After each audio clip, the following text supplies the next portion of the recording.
걱정, 걱정, 걱정, 걱정과, 걱정과, 걱정과, 걱정과 염려 다 내려놓고 온 마음과 정성을 다해 드리는 이 예배를 하나님 기뻐 받아 주시옵소서.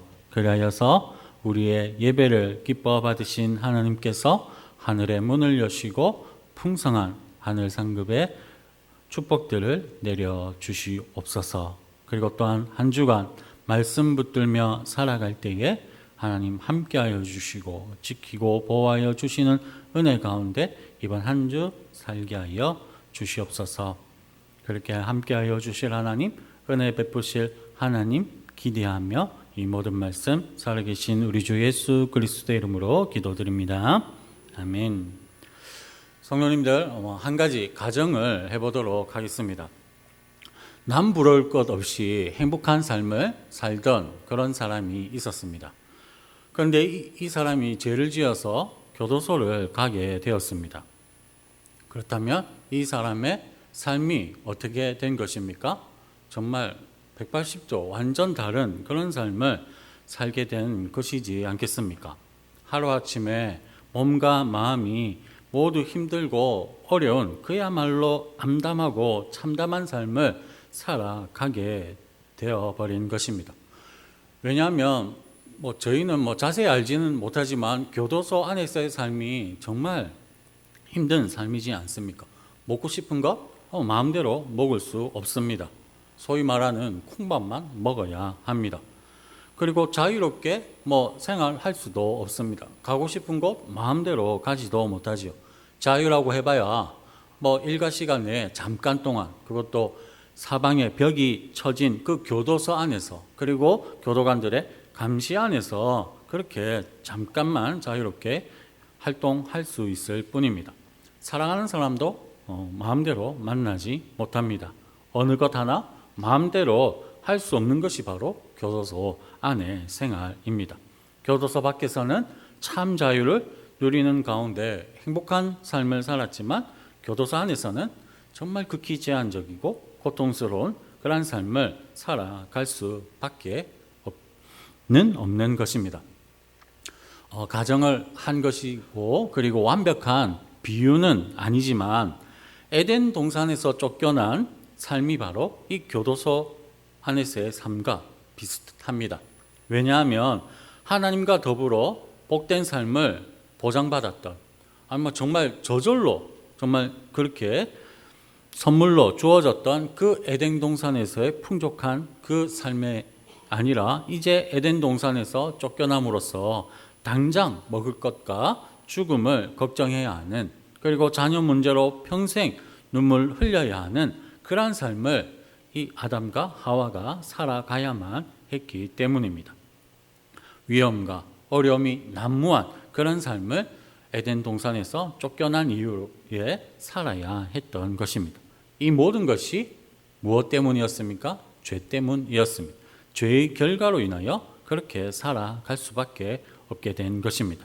이처럼 죄의 결과로 에덴 동산에서 추방되어서 이전과는 비교할 수 없는 정말 비참한 삶을 살 수밖에 없었던 아담과 하와에 대해 오늘 말씀은 기록하고 있습니다.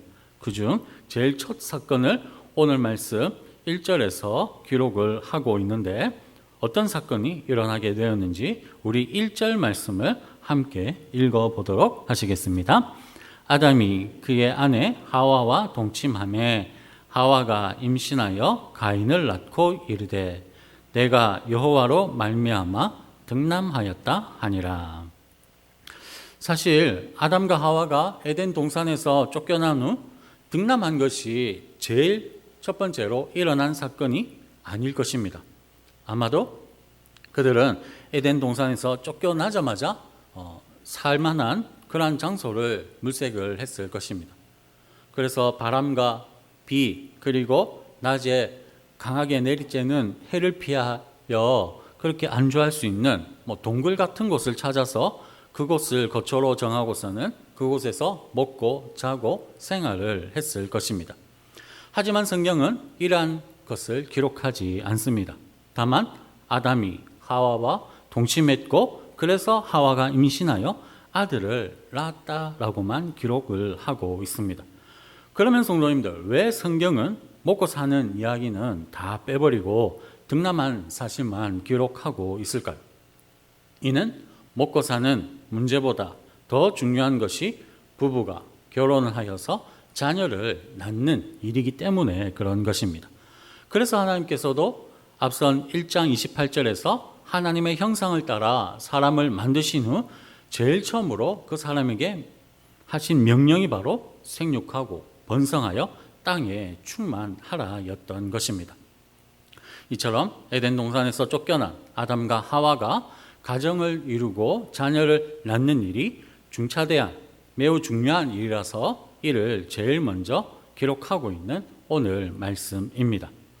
그런데 지금 우리가 주목하고자 하는 것은 이 등남했다라는 사건이 아니라 등남한 이후에 한 하와의 고백입니다. 하와가 무엇이라고 고백하고 있습니까? 내가 여호와로 말미암아 등남하였다라고 고백을 하고 있습니다. 하와는 사탄의 유혹을 받아 선악과를 먹은 후 아담에게도 주어서 먹게 함으로써 하나님의 저주를 받았습니다.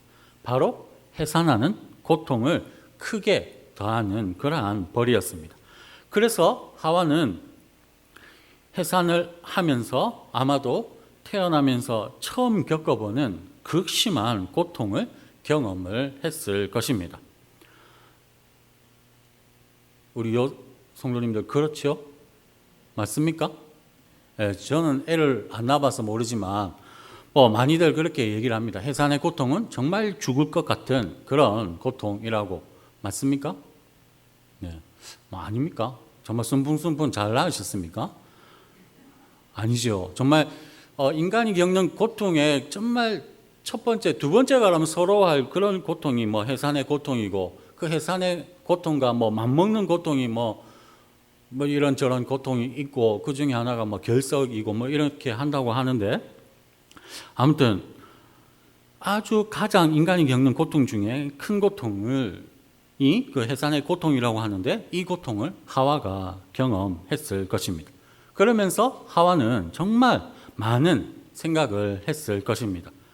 내가 하나님의 말씀에 불순종하는 그 죄를 지어서 벌을 받아서 정말 이처럼 죽을 것 같은 그런 고통을 느끼는구나라고 그러한 생각들 했을 것입니다. 그러면서 또 저절로 어떤 생각을 했겠습니까? 정말 그 죄를 회개하면서 정말 하나님께 죄송한 마음을 가지면서, 그리고 동시에 정말 이 해산의 고통을 이길 수 있게 해달라고, 빨리 가인을 무사히 낳을 수 있게 해달라고 그렇게 도움을 구하는 기도를 했지 않겠습니까? 정말로 기도 덕분인지 하와가 정말 죽을 것 같은 그런 고통을 느꼈지만 정말 감사하게도 무사히 가인을 낳았습니다. 그래서 하와는 하나님께 아들을 낳은 것에 감사하면서 여호와로 말미암아 등남하였다라고 고백을 하고 있습니다. 모든 영광을 하나님께 돌려드리고 있습니다. 그리고 하나님께서는 다시금 하와의 태를 열어주셔서 아벨 또한 낳게 하셨습니다. 성도님들, 남편과 아내가 동침하면 그렇죠, 자녀를 낳습니다. 그런데 동침하기만 하면 자녀를 다 낳을 수 있는 것입니까? 그렇지 않지요. 하나님께서 태의 문을 열어주셔야 합니다. 하나님께서 은혜를 베풀어 주셔야 자녀를 낳을 수가 있는 것입니다. 그런데 그 하나님의 은혜가 지금 누구에게 임하게 되었습니까? 죄를 지어서 에덴 동산에서 쫓겨난 아담과 하와에게 하나님께서는 은혜를 베푸셔서 자녀를 출산하게 하셨습니다. 하나님과 단절된 삶을 살아야 했고, 그리고 수고하고 노력하여서 그렇게 피땀 흘려야만 먹을 것을 얻을 수 있는, 정말 소망이 사라져버린 고난과 어려움에 그 고통의 연속인 삶을 살아야 하는, 죄 때문에 그러한 삶을 살아야 하는 그러한 아담과 하와에게 자녀를 낳는 축복을 허락해 주신 하나님이신 것입니다. 그렇게 함으로써 생육하고 번성하는 복을 누리게 했던 것입니다. 하와는 그리하여서 하나님께 고백을 했던 것입니다. 가인을 낳은 것이 여호와로 말미암은 것이라고, 하나님께서 은혜 베푸신 덕분이다라고 그렇게 고백을 했던 것입니다. 그렇습니다.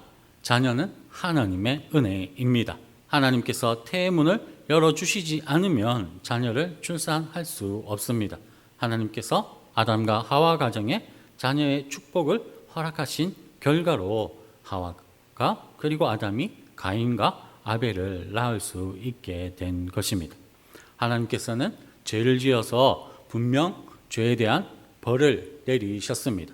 해산의 고통을 크게 더하셨고 에덴 동산에서 쫓아내셨습니다. 그럼에도 하나님은 긍휼을 잊지 않으시고 아담과 하와에게 은혜를 베푸셔서 자녀를 출산하게 하여 주셔서 그리고 그들이 생육하고 번성하고 땅에 충만하도록 하신 것입니다.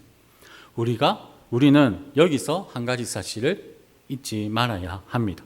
우리가 누구에게 예배를 드립니까? 우리는 은혜를 베푸시는 하나님, 특히 심판 중에도 긍휼을 잊지 않으시는 인자와 자비가 풍성하신 하나님께 예배를 드린다라는 사실을 기억을 해야 합니다.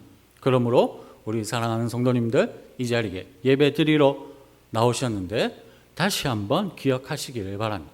우리가 예배를 드리는 대상이 누구십니까? 하나님이신데 그 하나님이 어떠한 분이십니까? 인자와 자비와 그리고 사랑과 긍휼이 풍성하신 하나님이십니다.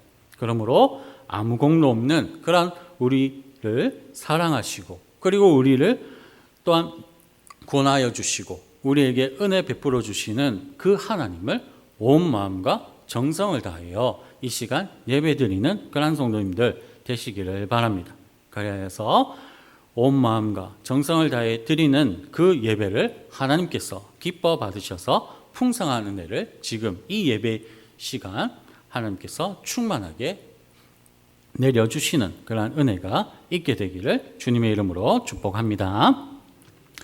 그리고 이어진 말씀은 인류 최초의 형제, 즉 아담과 하와가 에덴 동산에서 쫓겨나서 하나님의 은혜로 출산하게 된 가인과 아벨에 관한 이야기를 기록을 하고 있습니다. 2절 말씀을 보면 인류 최초로 모태에서 잉태된 가인이 농사를 지었다라고 기록을 하고 있고 그리고 그의 동생 아벨은 양을 치는 자였다라고 그렇게 기록을 하고 있습니다. 그런데 중요한 것은 가인은 농사를 지으면서 그리고 아벨은 양을 치면서 그렇게 두 형제가 수고하고 땀을 흘리며 힘든 노동을 계속하는 그런 세월을 살던 중에 하나님을 생각을 했다라는 것입니다. 그래서 그들이 하나님께 제사를 드려야 되겠다라고 그렇게 결정을 하게 됩니다. 즉 그들은 제사를 통하여서 죄로 인해 깨어진 하나님과의 관계를 다시금 회복하고 싶었던 것입니다. 우리는 여기서 한 가지 사실을 알 수가 있습니다. 그것은 바로 하나님의 형상을 닮은 인간은 하나님과 관계를 맺고 싶어하는 그런 본성을 가지고 있다라는 것입니다. 그래서 어떻게 합니까? 하나님의 자녀인 우리는 거룩한 주일 교회에 나와서 하나님을 예배드리는 것입니다. 그러면 하나님을 믿지 않는 자들은 어떻게 합니까?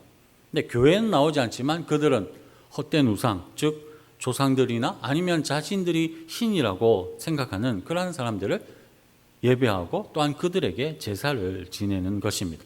하나님이냐 아니면 다른 우상이냐 그 차이만 있을 뿐 모든 사람은 신을 섬기려고 하는 그런 종교성을 가지고 있는 것입니다.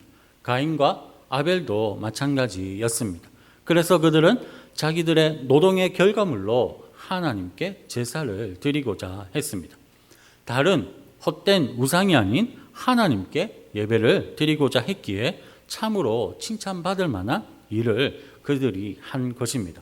그런데 성도님들, 문제가 발생했습니다. 어떤 문제입니까? 하나님께서 가인과 아벨 두 사람 모두 다 하나님께 제사를 드렸지만 아벨과 그의 제물은 받으신 반면에 가인과 그의 제물은 받지 않으셨다라는 것입니다. 성도님들, 제사를 드리는 일은 귀한 일입니다. 사람만이 할 수 있는 고귀한 행위가 바로 예배입니다. 인간과 비슷한 지능을 가진 동물이 있습니다. 그리고 사람만큼, 아니 때로는 사람보다 더 귀한 대접받는 그러한 동물들도 있습니다.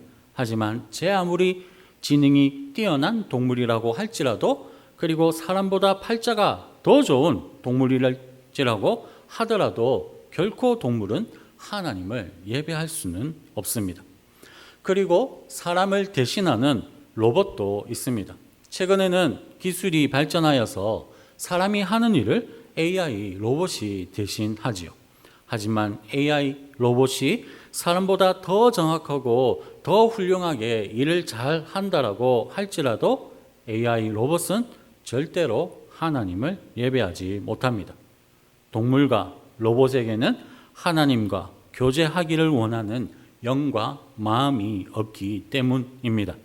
그런데 인간은 비록 죄를 지어서 하나님과 단절이 되었음에도 하나님을 만나고 교제하며 친밀한 관계를 가지고 싶어하는 그러한 본성이 있습니다. 이를 예배를 통하여서 이루고자 하는 것입니다. 그래서 아담과 하와의 자녀로서 원죄를 가지고 태어난 가인과 아벨이었음에도 그들은 하나님께 제사를 드린 것입니다. 그런데 하나님께서 가인의 제사는 받지 않으셨고 아벨의 제사만 받으셨습니다. 우리는 여기서 중요한 한 가지 교훈을 얻을 수 있습니다. 하나님이 받으시는 예배와 받지 않으시는 예배가 있다라는 사실입니다. 오늘 거룩한 주일을 맞아서 정말 많은 그리스도인들이 교회에 나가서 하나님께 예배를 드렸을 것입니다.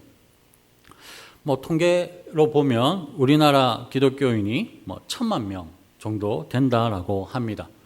그 1,000만 명 중에 또 이런저런 사정이 있으니까 한 80% 정도만 오늘 예배를 드렸다라고 한다면, 그러면 우리가 대충 계산해서 오늘 오전 11시 예배, 이 우리나라만 예를 들자면 몇 명이 예배를 드린 게 되겠습니까?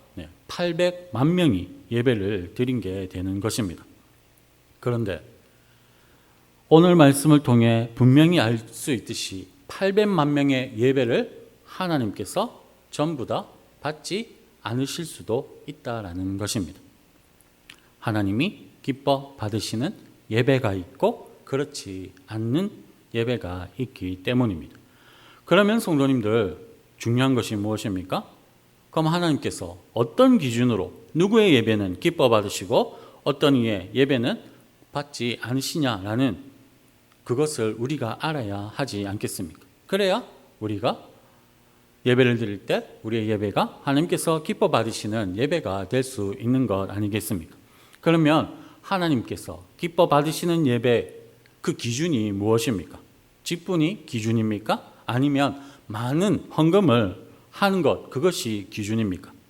만약 그렇다면 장로님, 권사님, 그리고 저와 같은 목사님들의 예배, 그리고 많은 헌금을 하는 그러한 성도들의 예배는 하나님께서 기뻐 받으시고 그렇지 않은 성도들의 예배는 받지 않으시는 것입니까? 네, 절대로 그렇지가 않지요. 그러면 하나님께서는 어떤 기준으로 우리의 예배를 기뻐 받으시는 것입니까? 오늘 말씀에서는 아벨과 그의 제물은 받으셨다라고 기록하고만 있어서 명확한 이유를 우리가 알 수는 없습니다. 그래서 오늘 말씀에 대한 해석을 하고 있는 히브리서 11장 4절 말씀을 참고해보면 하나님께서 기뻐 받으시는 예배에 대한 힌트를 얻을 수가 있습니다. 우리 히브리서 11장 4절 말씀을 함께 읽어보도록 하겠습니다. 믿음으로 아벨은 가인보다 더 나은 제사를 하나님께 드림으로 의로운 자라 하시는 증거를 얻었으니 하나님이 그 예물에 대하여 증언하심이라. 그가 죽었으나 그 믿음으로써 지금도 말하느니라. 아멘. 믿음으로 아벨은 가인보다 더 나은 제사를 드렸다라고 말씀합니다. 즉 아벨은 믿음으로 제사를 드렸기 때문에 하나님께서 그와 그리고 그의 제물을 기쁘게 받으신 것입니다. 하나님은 믿음으로 드리는 예배를 기뻐하십니다. 형식이나 전통이 아니라 믿음으로 드리는 예배가 하나님이 기뻐 받으시는 참된 예배가 되는 것입니다. 믿음으로 드리는 예배를 성경의 다른 표현으로 말씀드리자면 온 마음과 정성을 다하는 예배이고 또한 영과 진리로 드리는 예배입니다.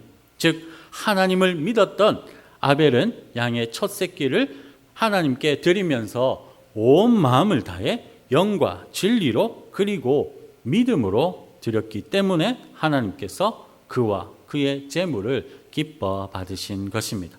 반면 가인은 그렇지 않았기에 하나님께서 받지 않으셨습니다. 성도님들, 오늘날 정말로 다양한 예배의 형식들이 있습니다. 열린 예배, 찬양 예배, 그리고 전 세대, 모든 세대들이 다 참여하는 그런 예배, 그리고 또 우리가 코로나 시절 지나면서 영상 예배, 이처럼 정말 많은 형식의 예배들이 있습니다. 그런데 어떠한 형식이냐가 아니라 믿음으로 예배를 드리느냐, 신령과 진정으로 드리느냐, 온 마음과 정성을 다해 예배를 드리느냐로 하나님께서 받으시는 예배와 그렇지 않은 예배가 결정이 되는 것입니다. 즉 예배 드리지 않으면 왠지 벌을 받을 것 같고 그래서 찜찜하고 두려워하는 마음으로 예배를 드린다라면, 그리고 아무런 기대 없이 주일이니까 습관적으로 교회에 나와서 예배를 드린다라면, 그리고 온갖 걱정, 염려로 마음을 빼앗긴 채 예배에 집중하지 못하고 그렇게 예배를 드린다면 그 예배는 하나님이 받지 않으실 가능성이 너무나도 큰 것입니다. 그러므로 지금 이 시간 하나님께 드리고 있는 예배가 믿음으로 드려지는 그러한 예배가 되기를 바랍니다. 오직 우리와 함께 하시며 은혜를 베풀어 주시는 하나님께만 집중하면서 온 마음과 정성을 다해 드리는 예배가 되기를 원합니다. 그래서 이 시간 저와 성도님들이 하나님께 드리는 이 예배가 하나님께서 기뻐 받으시는 예배가 되기를 바랍니다. 사랑하는 성도님들, 저와 성도님들이 믿는 하나님 아버지는 이 세상 모든 만물을 창조하신 창조주 하나님이십니다. 그리고 우리를 너무나도 사랑하셔서 다른 피조물과 다르게 특별히 창조하셨고, 그리고 또한 우리들에게 귀한 사명을 주신 하나님이십니다. 그뿐만이 아닙니다. 하나뿐인 아들 예수 그리스도를 내어주시기까지 저와 성도님들을 사랑하신 하나님이십니다. 그런데 우리가 죄를 지으면 또한 우리 하나님께서는 반드시 우리를 심판하시는 그러한 분이십니다. 그런데 중요한 것이 무엇입니까? 심판을 내리시는 중에도 은혜와 긍휼과 자비를 잊지 않으시는 그러한 하나님이 바로 저와 성도님들이 믿고 있는 하나님이며, 그리고 지금 이 시간 예배 드리고 있는 그 하나님이십니다. 그런 우리의 하나님 아버지께 믿음으로 예배하시는 성도님들 되시기를 바랍니다. 매주 반복적으로 드려지는 그러한 예배이지만 그럼에도 기대함을 가지고 하나님의 은혜에 감격하면서, 그리고 한 주간 하나님께서 베푸신 은혜 기억하며 감사함으로써 온 마음과 정성을 다하며 그렇게 하나님을 예배하시는 성도님들 되시기를 바랍니다. 그리하여서 우리의 예배 가운데 하나님이 임재하시고 하나님의 크신 은혜와 사랑이 충만하게 역사하게 되기를 바랍니다. 그렇게 우리의 예배가 하나님을 기쁘시게 하고 하나님께 감동을 드리는 예배가 됨으로써 하나님께서 부어주시되 차고 흘러 넘칠 정도로 크게 부어주시는 그러한 은혜와 축복들을 매일매일의 삶에서 충만하게 받아 누리시는, 특히 이번 한 주간 충만하게 하나님의 크신 은혜를 받아 누리시는 그런 이 자리에 계신 우리 모든 성도님들 다 되실 수 있기를 주님의 이름으로 축복합니다. 하늘에 계신 하나님 아버지, 오늘 저희가 드린 오전 예배와 이 오후 예배가, 그리고 앞으로 드릴 우리의 모든 예배가 믿음으로 드리는 예배 되게 하여 주시옵소서. 결코 습관적인 예배, 형식적인 예배 되지 않게 하여 주시옵소서. 세상 염려로 가득하여 온 마음과 정성을 빼앗긴 채 드리지 않는 그러한 예배 되게 하여 주시옵소서. 신령과 진정을 다해 힘과 뜻을 다해 우리를 사랑하시는 창조주 하나님께 참된 믿음의 예배 드리는 우리 모든 하나님의 자녀들 되게 하여 주심으로써 우리의 예배를 하나님 기뻐 받으시고 하나님께서 항상 함께하여 주시면서 풍성하신 은혜를 베풀어 주시는 그 은혜를 체험하며 경험하는 우리 모든 성도님들 다 되게 하여 주시기를 간절히 바라며 이 모든 말씀 우리를 구원하여 주신 예수 그리스도의 이름으로 기도드립니다. 아멘.